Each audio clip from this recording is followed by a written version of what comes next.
ചെറുപ്പക്കാരനുൾപ്പെടെ സ്വലാത്ത് മജ്ലിസ് കൊണ്ട് സുഖപ്പെടും. എല്ലാം സംഭവിക്കും. രോഗം സുഖപ്പെടും, വീടില്ലാത്തവർക്ക് വീടുണ്ടാകും, മക്കളെ കല്യാണം ശരിപ്പെടാൻ സ്വലാത്ത് കാരണമാകും, കടം വീടാൻ കാരണമാകും. അതിനൊക്കെ പുറമെ ഒരു മനുഷ്യന്റെ ഏറ്റവും വലിയ ഭീതിയുടെ സമയപ്പോഴാ, ടെൻഷന്റെ സമയപ്പോഴാ, ക്യാൻസർ ഉണ്ട് എന്നുള്ള റിപ്പോർട്ട് കിട്ടുമ്പോഴാ, കിഡ്നി ഫെയിൽഡായി എന്നുള്ള റിസൾട്ട് വരുമ്പോഴാ, അല്ല മുഅ്മിനായ മനുഷ്യന്റെ ഏറ്റവും താഴ്യറുള്ള പതറുന്ന സമയം അത് സക്കറാത്തിന്റെ സമയമല്ലേ. മലായികത്ത് വന്ന് കാണിക്കുന്നു, ഉപ്പാപ്പ സയ്യിദുനാ മുഹമ്മദുർ റസൂലുള്ളാഹ് സ്വല്ലല്ലാഹു അലൈഹി വസല്ലം തങ്ങളെ കാണിച്ചിട്ട് ചോദിക്കൂ, അറിയോ, കണ്ടുകണോ, പരിചയമുണ്ടോ എന്ന് ചോദിക്കുമ്പോ ഈമാനുള്ള സുന്നിയായ ആലിമീങ്ങളെ സാദാത്തുക്കളെ ബഹുമാനിക്കുന്ന മനുഷ്യൻ മറുപടി പറയും, തങ്ങളെ സ്നേഹി ഹാദാ മുഹമ്മദുർ റസൂലുള്ളാഹ്, അല്ലാഹുവേ ഞങ്ങളെ ഖബൂലാക്കണം റഹ്മാനെ. അവിടത്തെ കണ്ട് തപസ്സുമിൽ കലിമത്തു തൗഹീദ് ചരിച്ച് പിരിയാൻ ഈ മജ്ലിസ് ഖബൂലാക്കി തരണം റഹ്മാനെ. അതിനുള്ള കാരണം സ്വലാത്ത്. ഇനി ആഖിറത്തിൽ ഖബറിൽ കൊണ്ടുപോയി വെച്ചാൽ തമ്മാടികളായ ആളുകളെ ശിക്ഷിക്കാൻ നിസ്കരിക്കാത്ത ആളുകൾ, ആലിമീങ്ങളെ ചീത്ത പറയുന്നവർ, ഒരൊറ്റ ആലിമീങ്ങളെയും ചീത്ത പറയണ്ട, ഒരു ആലിമിനെയും ഗ്രൂപ്പ് തിരിച്ചും തിരിക്കാതെയും പറയണ്ട, ഒരു തങ്ങന്മാരെ നിസാരപ്പെടുത്തണ്ട. എല്ലാം ഹബീബ് സല്ലല്ലാഹു അലൈഹി വസല്ലം തങ്ങളുടെ ചോര നടക്കുന്ന ശരീരങ്ങളാണ്. അള്ളാഹുവിന്റെ ഹബീബ് ഉൾപ്പെടെയുള്ള അമ്പിയാക്കളുടെ അനന്തര സ്വത്തിന്റെ, അവരുടെ അനന്തര സ്വത്ത് കുറെ കൊട്ടാരങ്ങളും പൈസയല്ല, ക്യാഷും അല്ല, സ്വർണ്ണമല്ല, പിന്നെ അവരുടെ അനന്തരം അത് അൽ ഇൽമാണ്. ആ ഇൽമുള്ള ആലിമീങ്ങൾ, അൽ ഉലമാ വറസത്തുൽ അംബിയ, അമ്പിയാക്കൾ അനന്തരക്കാരാണ്. ഇന്നമാ യഖ്ഷല്ലാഹ മിൻ ഇബാദിഹിൽ ഉലമാ, വലിയ മഹാന്മാരാണ് പണ്ഡിതന്മാരെന്ന ഖുർആൻ. തങ്ങൾ പറയാണ്, ഉലമാ ഉമ്മത്തി കഅംബിയാഇ ബനി ഇസ്രായേൽ, ബനു ഇസ്രായേലിലെ അമ്പിയാക്കളെ സ്ഥാനമാണ് എന്റെ സമുദായത്തിലെ പണ്ഡിതന്മാർക്ക്. അപ്പൊ ചില്ലറക്കാരാ? ആ പണ്ഡിതന്മാർക്ക് ഒരു ബിസ്മി ഓതിയിട്ട് ബാന്റെ മുതഅല്ലഖ് അറിയാൻ പറ്റുമോ? എനിക്ക് അർ-റഹ്മാൻ എന്നുള്ളതിന് തർക്കീബ് പറയാൻ കിട്ടൂടാ. എന്നിട്ട് ഒന്നും അറിയാത്ത, ഫാത്തിഹ ശരിക്കും ഓതാൻ പറ്റാത്ത നീ, വുളുവിന്റെ ഷർത്തും ഫർളും മുറ പോലെ വായിക്കാനും അറിയാനും ചെയ്യാനും പറ്റാത്ത നീ വലിയ വലിയ വലിയ വലിയ ആലിമീങ്ങളെ ചീത്ത പറഞ്ഞാൽ അള്ളാഹു നിന്നെ വെറുതെ വിടുവോ? ഉപ്പാപ്പ തങ്ങൾ ഇഷ്ടപ്പെടുവോ? അതുകൊണ്ട് തങ്ങളെ തിരിച്ചറിയാൻ പറ്റൂല. മരണം മോശമാകാനുള്ള ഏറ്റവും വലിയ കാരണമാണ് ആലിമീങ്ങളെ കുറവാക്കുക, നിസാരപ്പെടുത്തുക, ചെറുതാക്കുക, പരിഹസിക്കുക. ഒരൊറ്റ ആലിമീങ്ങളെയും ഗ്രൂപ്പ് തിരിച്ചും തിരിക്കാതെയും നിങ്ങൾ കുറ്റം പറയണ്ട, കുറവാക്കണ്ട, ഒരു തങ്ങന്മാരെയും നിസാരപ്പെടുത്തണ്ട, ഒരു മനുഷ്യനെയും വേദനിപ്പിക്കണ്ട, ഒരാളെയും പരദൂഷണം പറയണ്ട.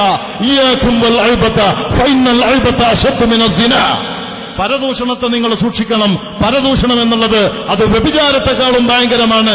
ഒരു മനുഷ്യൻ വ്യഭിചരിച്ചുപോയി, സാഹചര്യത്തിന്റെ സമ്മർദ്ദം കാരണം നീറുന്ന മനസ്സോടെ ഖാലിഖായ റബ്ബിനോട് പരിശുദ്ധ ഖുർആൻ പറഞ്ഞ നിലക്ക്, അദ്കിയ പറഞ്ഞ നിലക്ക്, തുലുബു മതാബം ബിന്നദാമതി മുഖ്ലിഅ വബിഅസ്മി തർക്കി ദംബി ഫീമാ ഇസ്തഖ്ബലാ وبراءة من كل حق الآدم ولهذه الأركان فرع وكملا.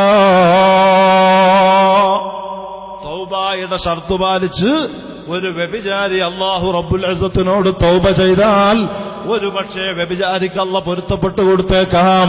പക്ഷേ നീ നിന്റെ മുസ്ലിമത്തായ സഹോദരനെയോ സഹോദരിയെയോ നാവുകൊണ്ട് പ്രയാസപ്പെടുത്തിയിട്ടുണ്ടോ, അവരെ പരിഹസിച്ചിട്ടുണ്ടോ, കുറ്റം പറഞ്ഞിട്ടുണ്ടോ, ചീത്ത പറഞ്ഞിട്ടുണ്ടോ, ആക്ഷേപിച്ചിട്ടുണ്ടോ, അവരെ പിടിച്ച് അവരോട് മാപ്പ് ചോദിച്ച് അവർ പൊരുത്തപ്പെട്ടാലല്ലാതെ പറഞ്ഞ ആൾക്ക് അല്ലാഹു പുറത്തു കൊടുക്കൂല. ഉപ്പാപ്പ സയ്യിദുനാ മുഹമ്മദുർ റസൂലുള്ളാഹി. പിന്നെ എങ്ങനെ ഇബത്ത് പറയാ? പറ്റൂല. അൽ മുസ്ലിം മൻ സലിമൽ മുസ്ലിമൂന വഫീ റിവായത്തിൻ ഉഖ്റാ മൻ സലിമൻ നാസ്. മുസ്ലിം എന്ന് പറഞ്ഞാൽ നിന്റെ നാവിനെ തൊട്ട് നിന്റെ കൈയിനെ തൊട്ട് മറ്റു മുസ്ലിമീങ്ങൾ സുരക്ഷിതരായിരിക്കണം. ഈ നാവ് കൊണ്ടൊരു മുസ്ലിമിനെ വേദനിപ്പിച്ചുകൂടാ. ഈ കൈ കൊണ്ടൊരു മുസ്ലിമിനെ വേദനിപ്പിക്കുന്ന പ്രവർത്തനം ഈ കൈ കൊണ്ട് ഉണ്ടായിക്കൂടാ. അങ്ങനെയുള്ള ഒരു ജീവിതം എപ്പോഴാണ് എന്നിലുള്ളത്? അപ്പോഴാ ഞാൻ മുസ്ലിം. ആർക്കൊക്കെ അങ്ങനെയുള്ള ജീവിതമുണ്ട്? അള്ളാഹു നമ്മളെ നന്നാക്കി തരട്ടെ. ഇത്തരം ആളുകളെ, കള്ളുകുടിയന്മാര്, കഞ്ചാവ് വലിക്കുന്നവര്, ആൻസ് വെക്കുന്നവര്, പാൻപരാഗ് ചവക്കുന്നവര്, മധു തിന്നുന്നവര്, ഇന്നമൽ ഖംറു വൽ മൈസിറു വൽ അൻസാബു വൽ അസ്ലാമു റിജ്സും മിൻ അമലി ശൈത്താൻ, അതൊക്കെ ശൈത്താന്റെ പ്രവർത്തനങ്ങളാണെന്ന്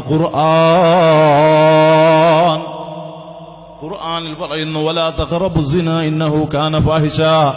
വാട്സപ്പിലും ഫേസ്ബുക്കിലും ഇന്റർനെറ്റിലും അതുപോലെ മൊബൈലിലും അതാ മെസ്സേജിലും മിസ്കാളിലും ദുരുപയോഗങ്ങൾ നടത്തിയിട്ട് അന്യ ആണും പെണ്ണും, കല്യാണം കഴിഞ്ഞവരും കഴിയാത്തവരും, കോളേജിൽ പഠിക്കുന്നവരും സ്കൂളിൽ പഠിക്കുന്നവരും പഠിക്കാത്തവരും ഉൾപ്പെടെ അന്യ ആണും പെണ്ണും സ്നേഹത്തിലുണ്ടോ? അവിഹിത ബന്ധമുണ്ടോ? അത് വ്യഭിചാരമാണ്.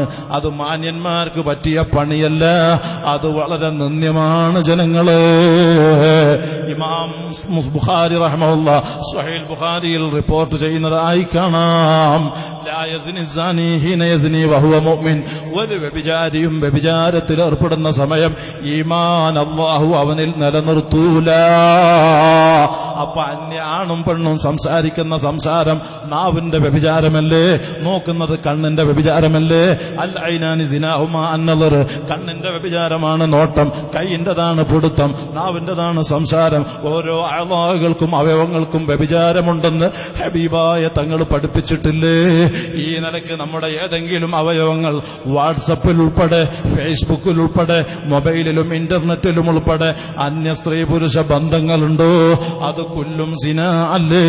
അത് മുഴുവനും വ്യഭിചാരമല്ലേ? ആ സമയമെങ്ങാനും നിന്റെ അടുത്ത് വന്ന് നിനക്ക് അറ്റാക്ക് സംഭവിച്ചാൽ, മലക്കുൽ മൗത്ത് നിന്നെ കൊള്ള വന്നാൽ, ഈമാനില്ലാത്ത പോക്കല്ലേ? ഈമാനില്ലാത്ത പിരിയലല്ലേ?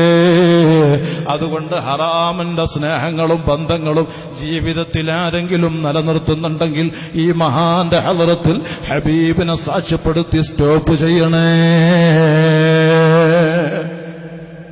ഒരു ഹറാമും വേണ്ട. പെൺകുട്ടികൾ, മുസ്ലിം പെൺകുട്ടികൾ കൂടുതലും ഇന്ന് ബ്യൂട്ടി പാർലറിൽ പോകുന്നവരാണ്.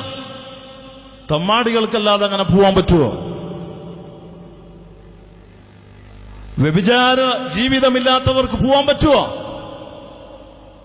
കണ്ണിന്റെ പുരികം പ്ലക്ക് ചെയ്യൽ, മുഖത്ത് മേക്കപ്പ് നടത്തിയിട്ട്, മൈലാഞ്ചി ട്യൂബ് കൊണ്ട് ശരീരം മൊത്തം വരച്ചിട്ട്, ബോഡി ഷേപ്പ് പർദ്ദ ധരിച്ചിട്ട്, ടൈറ്റ് പിറ്റ് ബുർക്ക ധരിച്ചിട്ട്, മുടി ഷാമ്പ് തേച്ച് പാറിപ്പിച്ചിട്ട്, ഒരു തോളിൽ ബാഗും മറുകൈയിൽ മൊബൈലും പിടിച്ച് വീട്ടിൽ നിന്ന് സൂക്കിലേക്ക്, അങ്ങാടിയിലേക്ക്, ടൗണിലേക്ക്, കല്യാണ വീട്ടിലേക്ക്, മരിച്ച വീട്ടിലേക്ക്, മറ്റ് ഫംഗ്ഷനിലേക്കൊക്കെ ഇറങ്ങി കൊഞ്ചിയാടി ജീവിക്കുന്ന സ്ത്രീകളെ സംബന്ധിച്ച് ഉപ്പാപ്പ സയ്യിദുനാ മുഹമ്മദുർ റസൂലുള്ളാഹി സ്വല്ലല്ലാഹു അലൈഹി വസല്ലം തങ്ങൾ മുന്നറിയിപ്പ് പറയാണ്. അവരുടെ ജീവിത രീതി വ്യഭിചാരവുമായി ബന്ധപ്പെട്ടതാണെന്നും ഇമാം മുസ്ലിം സ്വഹീഹ് റിപ്പോർട്ട് ചെയ്യുന്ന ഹദീസിൽ കാണാം. ലാ യദ്ഖുൽനൽ ജന്നഹ, അപ്പണ്ണങ്ങൾ സ്വർഗത്തിലേക്കില്ല. വലാ യജിദ്ന റീഹഹാ, സ്വർഗത്തിന്റെ മണം പോലും അല്ലാഹു അവർക്ക് അതാ അനുവദിക്കൂല. ഉറൂസിന്റെ സദസ്സിൽ ഉൾപ്പെടെ നിങ്ങൾ നോക്ക്, ബായാറ് സ്വലാത്തിന്റെ മുഴു സ്വലാത്തുകളിലും ശക്തമായിട്ട് നമ്മൾ പറയാറുണ്ട്, ഒരൊറ്റ പെണ്ണും ഒരൊറ്റ ആണും അല്ലാഹു റബ്ബുൽ ഇസ്സത്ത് പൊരുത്തപ്പെടാത്ത നിലക്ക് ഉപ്പാപ്പ സയ്യിദുനാ മുഹമ്മദുർ റസൂലുള്ളാഹി സ്വല്ലല്ലാഹു അലൈഹി വസല്ലം തങ്ങളുടെ പരിശുദ്ധ ഇസ്ലാം ശരീഅത്ത് അംഗീകരിക്കാത്ത നിലക്ക് ഹറാമിന്റെ ചിന്തയോടെയോ പ്രവർത്തനത്തോടെയോ വേഷവിധാനത്തോടെയോ ഇടകലലോടെയോ ഒരൊറ്റ പെണ്ണുവാണും ബായാറ് സ്വലാത്തിന്റെ ദിവസം ഈ ഭാഗത്തേക്ക് ചവിട്ടരുത്, നിങ്ങളിങ്ങോട്ട് വരരുത്, നിങ്ങളിങ്ങോട്ട് കടക്കരുത്, നമ്മൾ അനുവദിക്കൂല. അത് അല്ലാഹു റബ്ബുൽ ഇസ്സത്ത് പൊരുത്തപ്പെടൂല. അത് ഉപ്പാപ്പ സയ്യിദുനാ മുഹമ്മദുർ റസൂലുള്ളാഹി സ്വല്ലല്ലാഹു അലൈഹി വസല്ലം തങ്ങൾ തൃപ്തിപ്പെടൂല. അതോടുകൂടി നമ്മൾ പറയും, നിസ്കാരം ഖളാക്കിയിട്ടും ഒരൊറ്റാളും സ്വലാത്തിന് വരരുത്. ഇവിടെയും പറയുന്നു, ഈ ഉറൂസ് പരിപാടി, മഹാന്മാരുടെ മഖ്ബറ സിയാറത്ത്